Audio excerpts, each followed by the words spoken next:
if there's one thing I could tell to every man out there, it would improve all of their sex lives immediately. If you want to have a relationship that's full of respect, support, and intimacy, there are 3 key differences between the masculine and the feminine that you absolutely have to know. Quick disclaimer, I'm going to talk a lot about energies in this video. And the reason why I'm doing that is that is what influences your relationship dynamic the most. Because a man can be in his feminine and a woman can be in her masculine. And what's really important is the energy exchange between the two, not if you've got a bagpipe between your legs or not. So there's a lot of stuff about relationships out there, right? But when you sift through tons and tons of that material, you realize it all comes down to the same few principles. And I've seen them play out in my own experience. I've seen them with the men I've coached.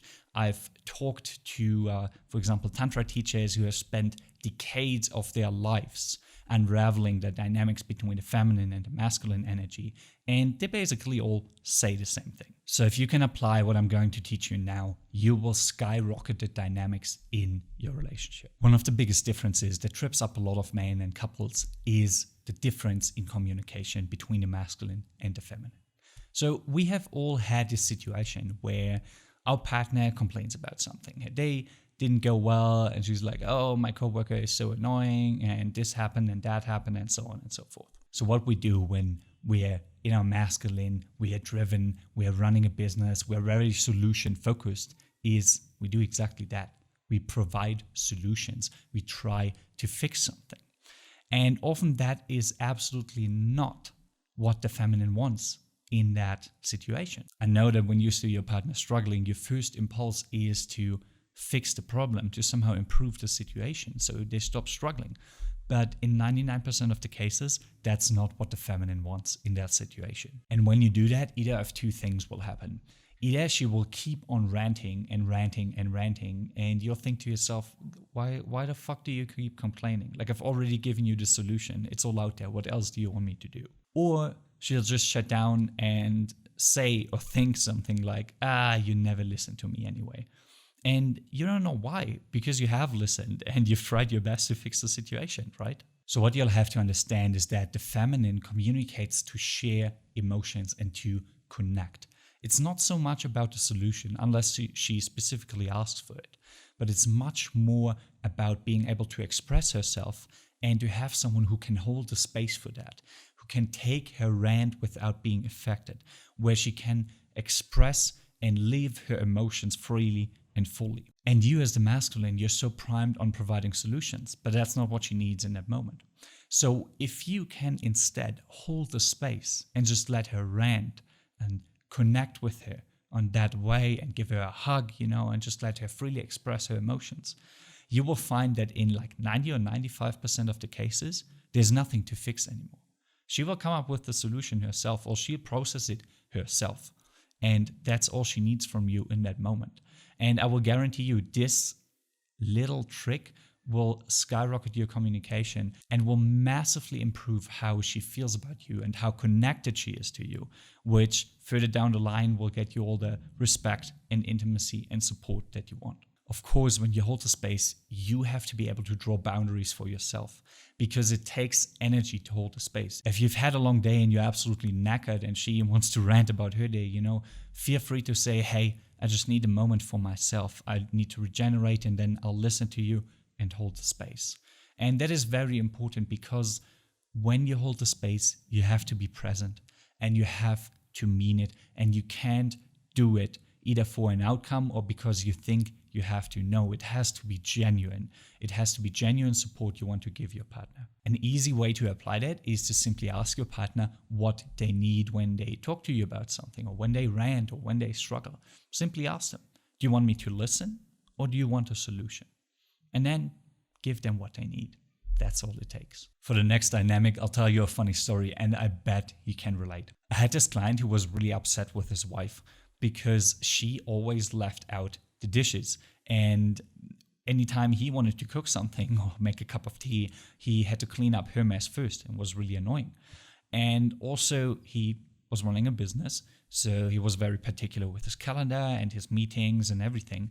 And she would just put stuff into his calendar, either without asking him or even after he told her that he wasn't going to be available that day, and it really got on his nerves. So obviously he told her like hundreds of times, I have told you this, I have told you that, why can't you just do it? Because the masculine energy thrives on challenge. If you go to the gym with your body and you're pumping out the bench press, so the squats, and he screams at you and goes like, come on, one more, you can do it, go on. That's insanely motivating to you. And you thrive on that challenge and you have that warrior energy. And like the harder and bigger the challenge, the more you'll grow and the tougher you'll come out, you know? And that is the essence of masculine energy. But for feminine energy, it's very different. Feminine energy is much more like a delicate flower. You need to water and you need to nurture and you need to expose to sunlight and you need to fertilize it. So I applied this metaphor and I told my client, look, instead of scolding her for not doing the dishes, encourage her when she does it. Encourage her and appreciate her when she cleans something up, when she is mindful of your calendar. Because there are these little moments, you just have to look for them. And if you encourage and appreciate them, you'll get her to do much more of it, and you can steer her in the direction that is beneficial to the overall dynamic of your relationship. And this was so funny. It took a mere 2 weeks, and he got on a call with me and said, you know, she's been doing the dishes lately and she's been cleaning them up. It's insane. So this is really how this works. If you want your wife or your girlfriend to communicate better with you, to eat more healthily, to respect your boundaries, encourage her and appreciate her when she does. And that will move her much more to do more of it than scolding her for when she doesn't do it. And as with anything you do, make sure it comes from a place of authenticity and from a place of genuineness. Because she will feel if you're just saying it to get her to do something, or because you think you have to do it, or you really appreciate what she does. And to be fair, you really should. If your partner does something for you and tries to accommodate and tries to compromise, encourage that and appreciate that, and it will get you a lot further than anything else. Last but not least, if there's one thing I could tell to every man out there, it would improve all of their sex lives immediately. But first, let's have a quick look at why sex is so important for us men in a relationship.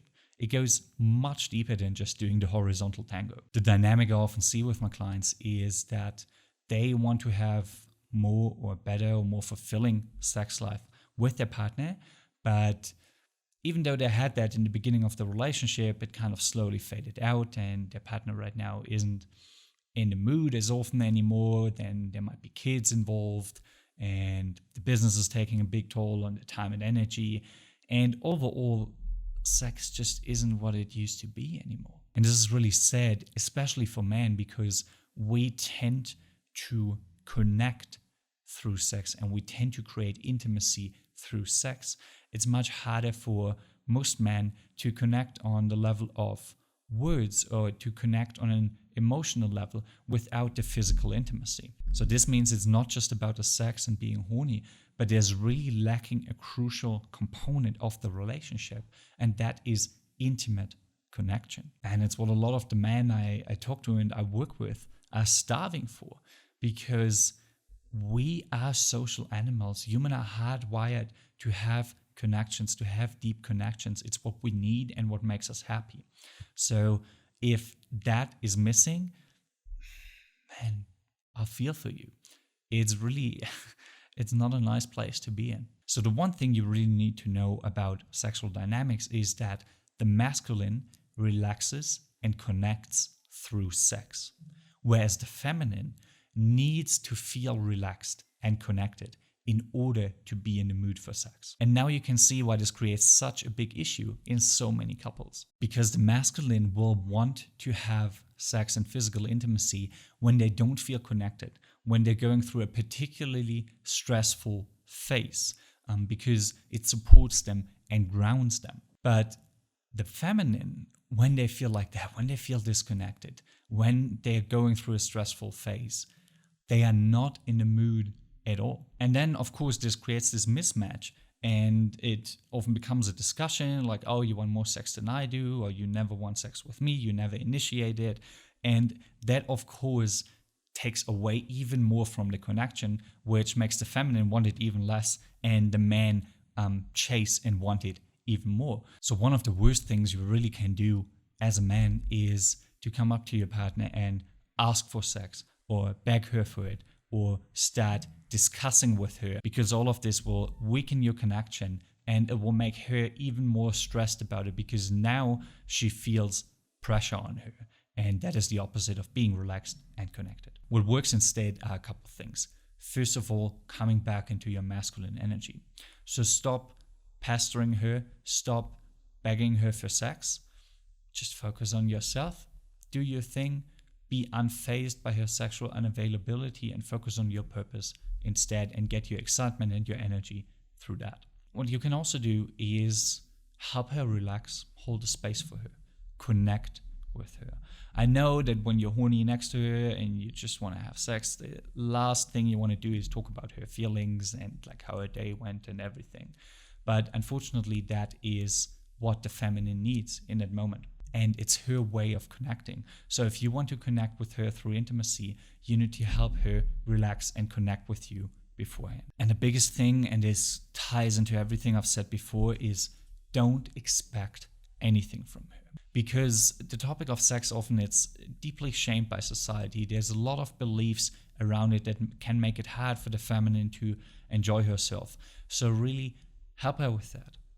Just open the space, take it slow, and encourage her to talk about these things without expectations. It's really important to show her that she can talk about these things with you and she can connect with you without the expectation of sex. But she has to be willing to do it and to open up to that. You can merely hold the space for it. So now you know that to create a relationship dynamic that is full of respect and intimacy and support and love, there's a lot of things that go into it. And you really need to be aware of this dynamic between the masculine and the feminine energy, because that is what creates polarity and attraction with it. That is what connects both partners with each other. And one last thing I want to say, because we talked about sexual dynamics before, is that your sexual dynamic often is a mirror of your relationship, same as your relationship is often a mirror of you. So if your sexual dynamic is not what you'd like it to be, it's usually not a sex problem, but much more a relationship problem, because there are so many things that flow into it. So if that's something that's missing in your relationship, if you want that physical connection again, that intimacy, that being close with each other, feel free to reach out to me. I'll take an in-depth look at your situation and I'll be able to tell you exactly what holds you back right now. I'll put the links in the description below. You can either shoot me a message on LinkedIn or just book a free call with me. And don't worry, you're not the only man with these struggles. You're not the first one. You're not going to be the last one. And there is a way out. And I'll be happy to show it to you. All right. Thank you so much for watching. That was a fun video to record. If you got value out of it, please do me a favor. Hit that like, hit that subscribe, and feel free to share the video with someone who you think might benefit from it as well. Thank you so much. I'll see you next time. Take care. Bye-bye.